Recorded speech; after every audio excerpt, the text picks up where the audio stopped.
Sir, my name is Mainuddin Russell. Okay, Russell, introduce yourself. Thank you, sir. I am Mainuddin Russell. I came from Bagerhat, Moralganj. I completed my undergraduation from Bangladesh University of Engineering Technology in Computer Science.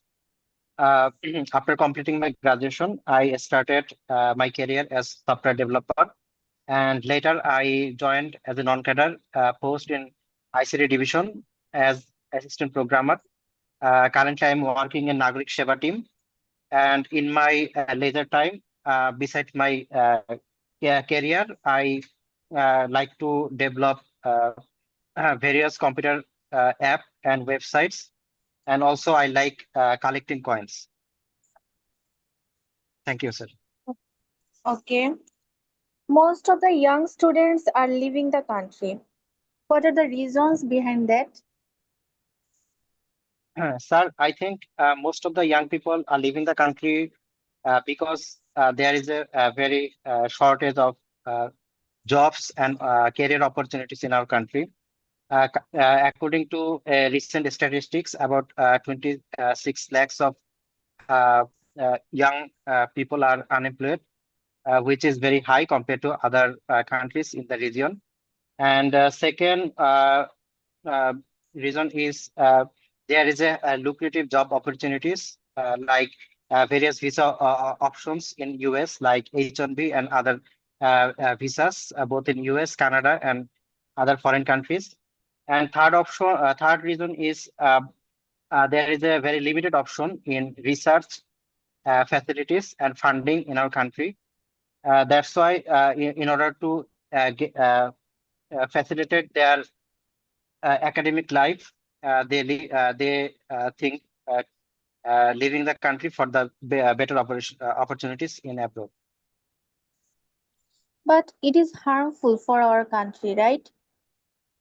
Yes, sir. As an administrator, what kind of activities will you do to encourage the people to stay in the country and to work for the country? Sir, first of all, I think our education system is quite backdated. We need to upgrade our academic syllabus both in our universities and in our school level. We need to more focus on STEM education in science, technology, and we also look for the what other countries are studying. We need to follow the first world countries in education. And second thing that government can do is government should focus more on job creation, like they can invest more on developing high-tech parks, economic zones that are functional, not just some show-off things. Uh, those things have to be functional and that can create more jobs.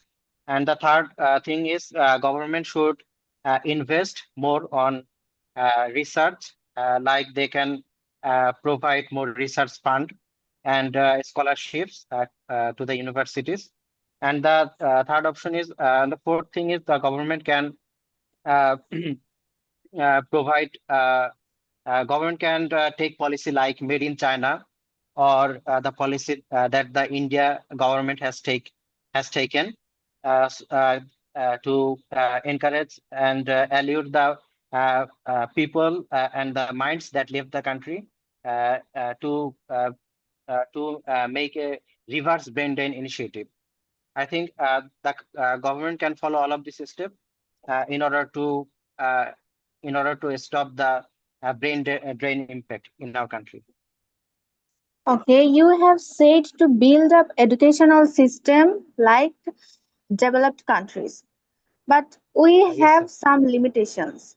We have Yes, sir. financial limitations, and also we have limited training resources. What kind of solutions will you take to solve these problems?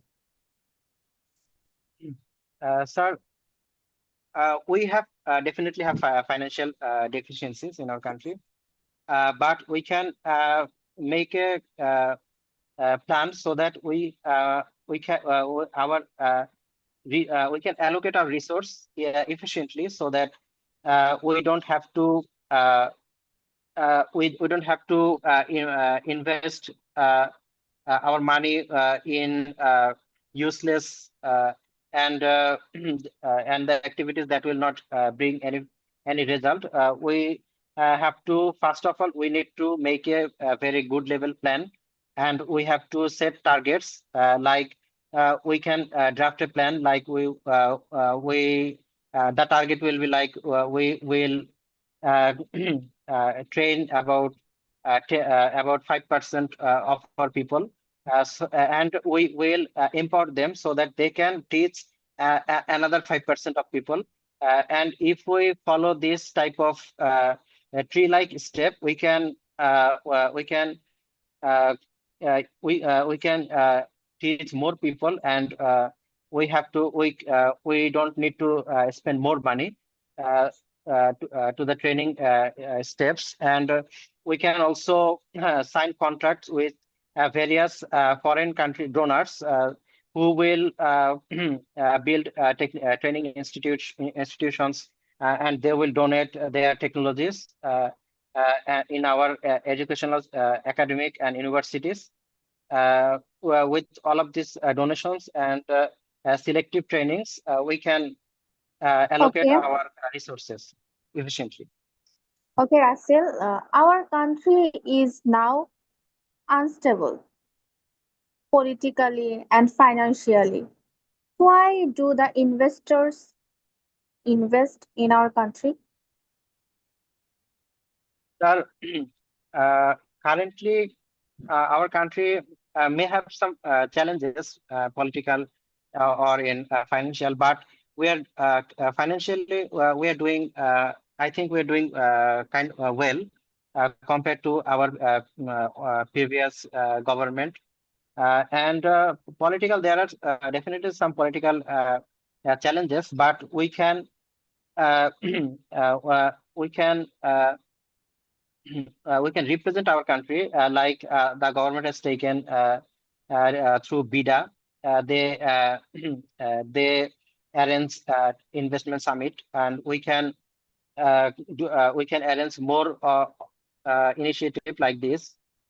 We can convince the investor that our country has a huge number of yeah, young people like we are passing our democratic dividend era, and we also have successful sectors like RNG sector and pharmaceuticals and footwear sector. We can also represent the some of our potential sectors like plastic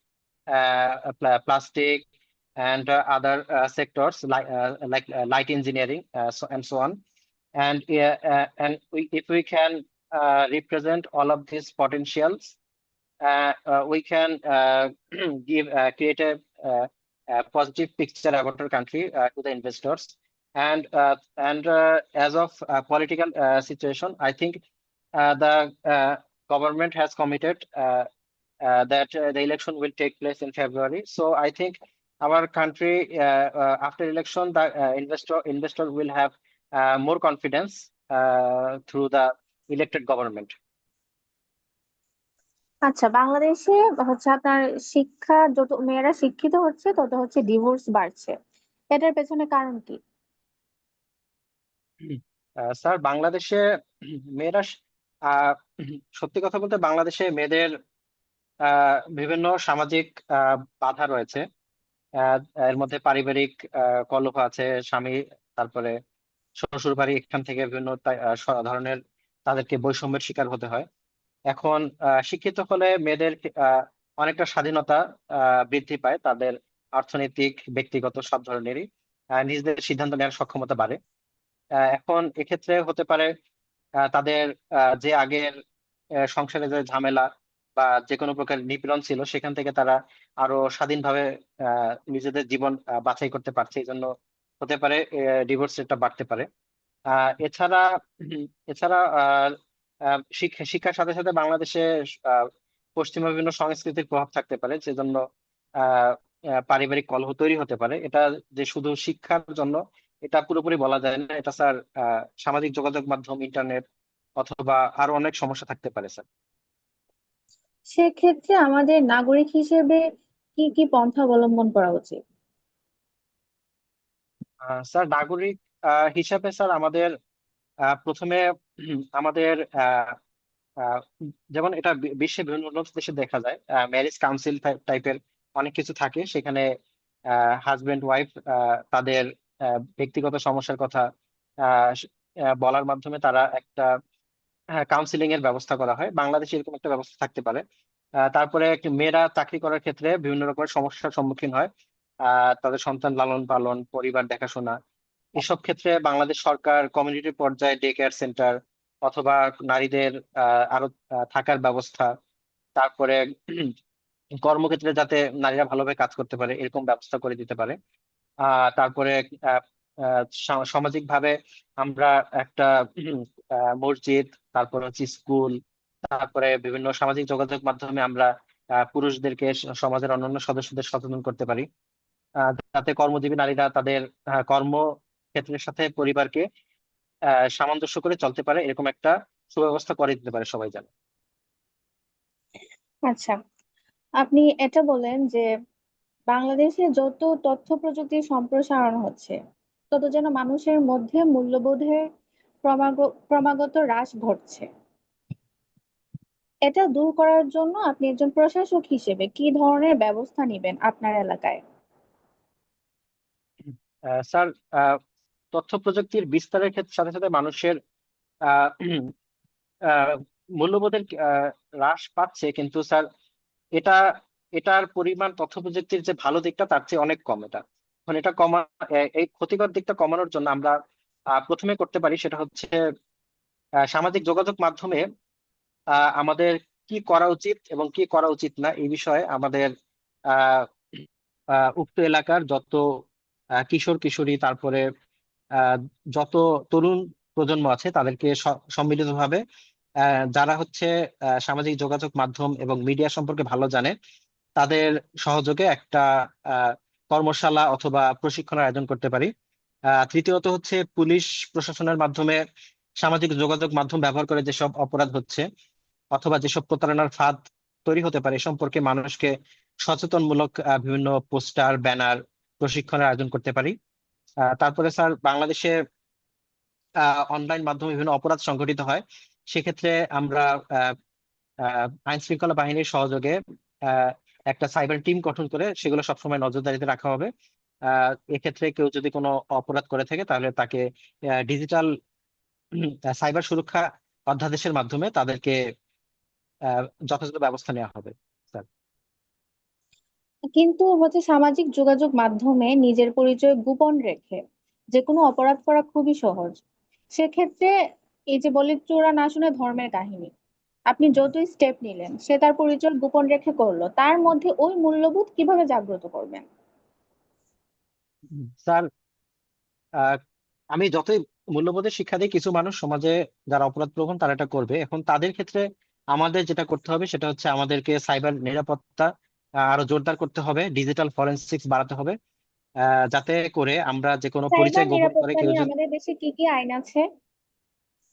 sir, সম্প্রতি হচ্ছে বাংলাদেশে cyber সুরক্ষা অধ্যাদেশ জারি করা হয়েছে। Sir, এর আগে হচ্ছে তথ্য প্রযুক্তি আইন করা হয়েছিল, তথ্য প্রযুক্তি বিধিমালা করা হয়েছিল। তারপরে স্যার সাইবার সুরক্ষা, সাইবার নিরাপত্তার বিষয়ে একটা স্যার আমাদের মাস্টার প্ল্যান আছে স্যার। আচ্ছা, আমাদের সংবিধানে কি এই তথ্য প্রযুক্তি বা সাইবার নিয়ে কিছু বলা আছে? স্যার সংবিধানের স্যার 39 ধারা হচ্ছে ব্যক্তি স্বাধীনতা, মত প্রকাশের স্বাধীনতার কথা বলা আছে, কিন্তু স্যার সাইবার সম্পর্কে স্যার সম্ভবত বলা নাই স্যার। এটার কি আহ এডিশন করা জরুরি? স্যার তথ্য প্রযুক্তি স্যার, যেহেতু স্যার বর্তমান বিশ্ব তথ্য প্রযুক্তি এবং এআই প্রযুক্তির দিক থেকে এগিয়ে যাচ্ছে স্যার, আমার মনে হয় আহ, সংবিধানে স্যার এ বিষয়ে স্যার আহ, কিছুটা স্যার সংযোজন করা যেতে পারে স্যার। তথ্য প্রযুক্তি অধিকার হিসেবে স্যার সংবিধানে যুক্ত করা যেতে পারে। নাগরিকের তথ্য প্রযুক্তি অধিকার, তারপর হচ্ছে তার তথ্য প্রাপ্তির অধিকার স্যার, এগুলো স্যার। আপনার কি মনে হয় যে বাংলাদেশের মানুষ কি এতটা অ্যাডভান্সড যে তারা তথ্য প্রযুক্তির সুফল বা তথ্য প্রযুক্তির যে ভালো দিকগুলো আছে তারা তাদের জীবনে অ্যাপ্লাই করতে পারবে, নাকি তারা তথ্য প্রযুক্তিকে সবসময় যেরকম একটা নিছক মজার ব্যাপার বা সবসময় সামাজিক যোগাযোগ মাধ্যমে যেরকম গুজব সেভাবেই তথ্য প্রযুক্তিকে ব্যবহার করবে? স্যার বাংলাদেশে স্যার মানুষ, সরকার যদি স্যার বিভিন্ন সরকারি সেবা যদি স্যার অনলাইনে নিয়ে আসতে পারে, তাহলে স্যার আমরা যে কোনো কাজের জন্য স্যার অবশ্যই অনলাইন তার ব্যবহার করতে হবে আমাদের।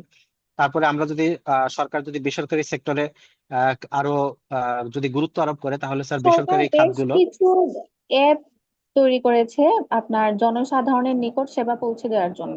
কয়েকটা অ্যাপের নাম বলতে পারবেন? তার সরকারের স্যার অ্যাপের মধ্যে